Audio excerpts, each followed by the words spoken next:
We're back. I'm Lauren, I'm an OTA, and this is Kim, an OTR. And this is OT in the real world. And today we're going to show you a quick and easy heavy work task that you can use with students or kids anywhere. So the essential task is just moving something heavy from one side of the room to the other. In another episode, we're going to explain the theory of, what's the deal with heavy work, why do we do it? But for today, we're just going to show you the task. So what are we moving today, Lauren?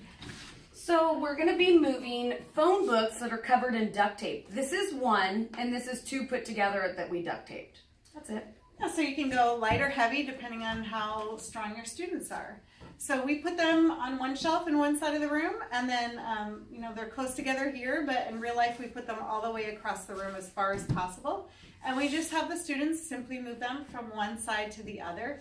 The ideal position would be to get a little bend and a change of movement in your head to work in that vestibular sense too, right? So sometimes we purposely put them on the bottom or the top, and then we have them move them to, if they're on the bottom, they move them to the top on the other side. Let's see, so I'm going to give you my top 3 tips for this activity, right? Number 1 is don't forget to teach the task. We get some great ideas and we think the kids are going to know how to do it right, reading our minds, but we actually have to walk them through it and show them the way we want them to do it. So that will help keep you successful. Number 2 is, so to get the most bang out of your buck for this activity, watch out for what I would call cheating. Okay, so here are some ways that kids might cheat. If you're hugging the book to your body like that, then you're not getting heavy work in all these muscles and joints. You're just kind of making it easier for you. So you want them, we instruct them to hold them out with your hands like that. That's how we start anyway. Another way of cheating might be if you see them just holding the book in one hand. First of all, as OTs, we're always trying to integrate both sides of the body. So we tell the kids use 2 hands. And then, as a win-win, it kind of occupies both hands so that they don't have that other hand to get into some trouble, if you know what I mean.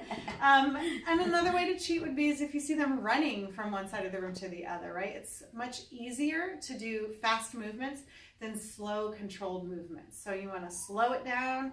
You want to use 2 hands out kind of in front of the body would be the most basic way to do that. And then the third thing I would say, think outside of the box and have fun with this, right? There's a lot of ways to upgrade and downgrade this task.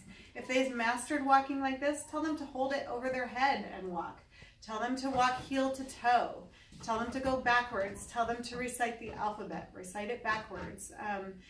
We just tried to show you the most basic level of doing this task, but it's up to you to change it up and have fun with it. You can put colors on there, have them match the colors. You can write things on the books and put a letter on the side of each book, have them put it in alphabetical order. So half of it is in how you sell it and how you present the task to your kid to keep it interesting, yet still effective as a heavy work activity. Any questions you think? So I hear a lot is, when should I use heavy work?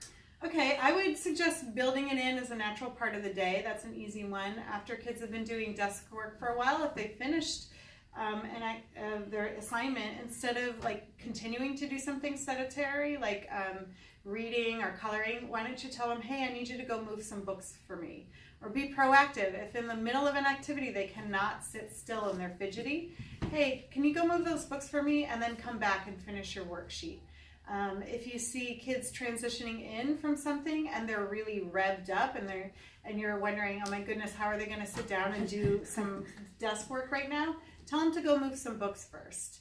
What other questions do you think? So I don't have any, but if you do, go ahead and put them in the comments and we'll answer them in the next video. Great, thanks for watching, and we'll do another video later that explains the theory of why heavy work works, but today we just wanted to teach you this task. Thanks again, and don't forget to hit subscribe and like.